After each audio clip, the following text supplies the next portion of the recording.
का एक बार फिर से स्वागत है मेरे YouTube channel CA learning by समी अहमद। आज है 8 अक्टूबर 2022 और अब CA फाइनल नवंबर 2022 के लिए बहुत ही कम समय बाकी रह गया है।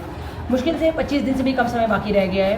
तो और आप लोगों को मैंने अपनी पिछली वीडियो में बताया ही था कि मैं CA फाइनल नवंबर 2022 में CA फाइनल ग्रुप 1 के एग्ज़ाम के लिए अपेयर होने वाला हूँ। तो मेरे लिए भी टाइम बहुत कम रह गया है और अब मेरे लिए कुछ एक्स्ट्रा और नया चीज़ करने का वक्त ख़त्म हो गया है। तो मैंने अपने ऑलमोस्ट सभी सब्जेक्ट की प्रिपरेशन कर ली है, सभी सब्जेक्ट को रिवाइज़ कर लिया है। सिर्फ मेरा एक लास्ट सब्जेक्ट रह गया जो कि हमारा पेपर 1 है फाइनेंशियल रिपोर्टिंग का। मैं उसकी प्रिपरेशन कल से शुरू करूँगा। कल है 9 अक्टूबर। तो कल से जो मेरी प्रिपरेशन FR की शुरू होगी वो मेरी चलेगी 1 नवंबर तक, जिस दिन मेरा पेपर रहेगा FR का उस दिन तक। यानी कि मेरे पास अप्रॉक्स 22 डेज़ रहेंगे FR को पूरी तरीके से कम्प्लीटली रिवाइज़ करने के लिए और प्रैक्टिस करने के लिए। और जो मेरे बाकी बचा तीनों पेपर है, मैंने उन तीनों पेपर को पहले ही इसे प्रिपेयर कर लिया, उनकी रिवीजन भी कर ली, उनकी प्रैक्टिस भी कर ली, सब कुछ कर लिया, सॉल्व सब कर लिया। आज मेरे पास जो एक दिन बचा हुआ है जो मेरा इफेक्टिव डे रहेगा, जो ऑपरेटिव जिसको मैं यूटिलाइज़ करूँगा रिवीजन में जो करूँगा, वो मेरा सेकंड पेपर जो है SFM स्ट्रेटेजिक फाइनेंशियल मैनेजमेंट, उसका रिवीजन आज मैं कर इस डे को यूटिलाइज़ करूँगा 8 अक्टूबर को, इसको वेस्ट नहीं करूँगा। तो मेरा जो रिवीजन होगा SFM जो हमारा है वो लगभग हमारा प्रैक्टिकल बेस्ड टॉपिक होता है SFM। इसमें कुछ थ्योरी होते हैं जो कि अप्रॉक्स 20 मार्क्स का शायद आता है थ्योरी, हाँ 20 मार्क्स का आता है, जिसमें पहला क्वेश्चन तो कंपलसरी, उसमें 4 नंबर का कंपलसरी थ्योरी रहते हैं। उसके हर ही क्वेश्चन में कंपलसरी थ्योरी होता है। सॉरी, मेरी मिस्टेक यहाँ पे, क्योंकि 20 नंबर का पेपर होता है, 16 नंबर का प्रैक्टिकल और 4 नंबर का थ्योरी होता है। तो मैं थ्योरी को थोड़ा लेट कवर करूँगा, हो सकेगा तो आज मैं उसको थोड़ा ऊपर एक आध दो टॉपिक को देख लूँगा। अदरवाइज मैं थ्योरी को कर नहीं जाता, मैं सिर्फ 80 नंबर का पेपर ही प्रिपेयर कर जाता हूँ।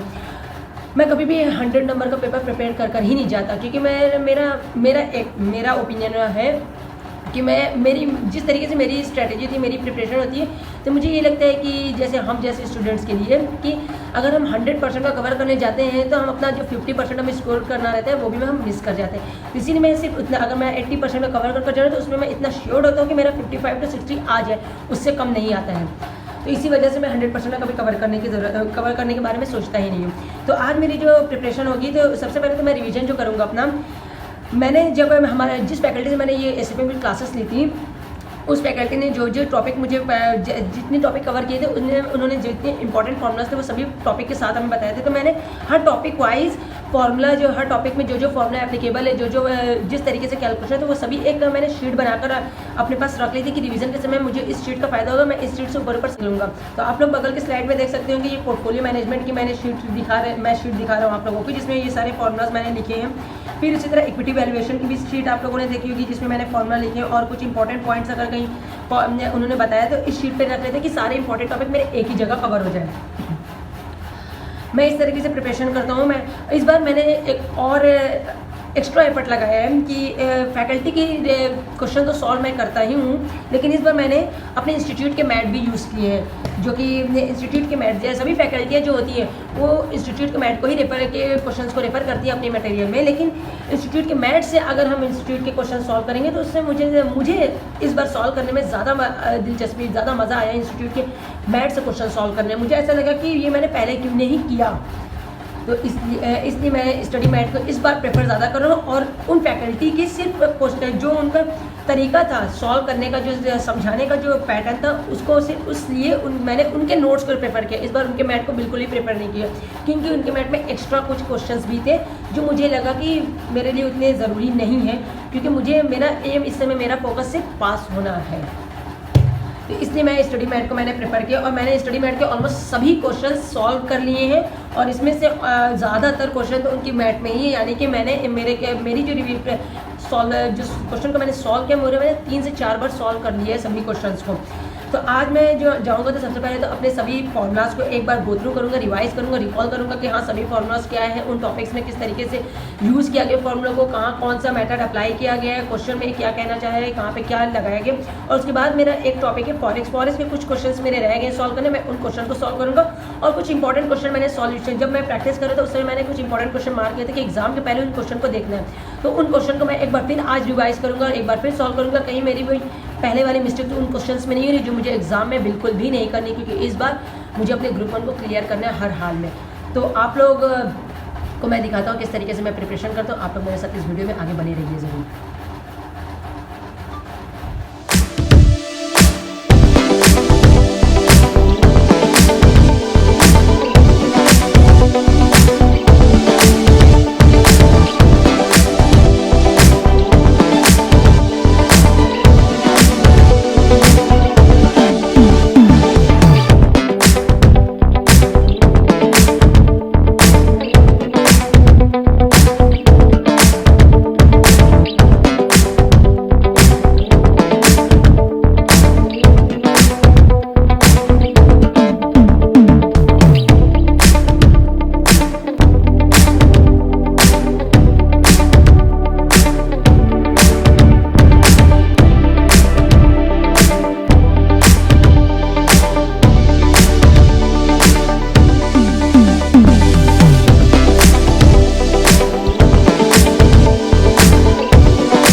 मेरा जाकर पूरा फाइनली मेरा SFM का पूरा रिवीजन कंप्लीट हो गया है।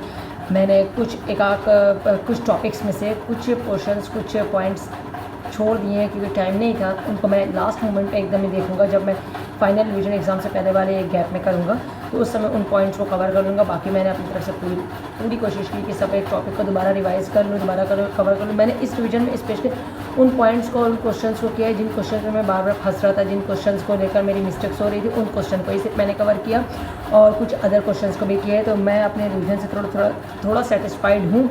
बाकी देखते हैं किस तरीके का ये रिवीजन मुझे कैसी हेल्प करता है लास्ट मोमेंट पे जब एग्ज़ाम से पहले मैं रिवाइज़ करता हूँ, तो इस रिवीजन से कितना मुझे फ़ायदा मिलता है। और आप लोग ज़रूर बताइएगा कि आप लोग की किस तरीके से प्लानिंग होती है, किस तरीके से आप लोग रिवीजन करते हैं। और अगर मुझे मौका मिला मैं कल से अपने FR की रिवीजन करूँगा। अगर मौका मिला तो मैं FR से भी रिलेटेड कुछ वीडियोज़ अपलोड करूँगा, नहीं तो फिर डायरेक्ट हम मिलेंगे एग्ज़ाम के बाद। तब तक के लिए टेक केयर।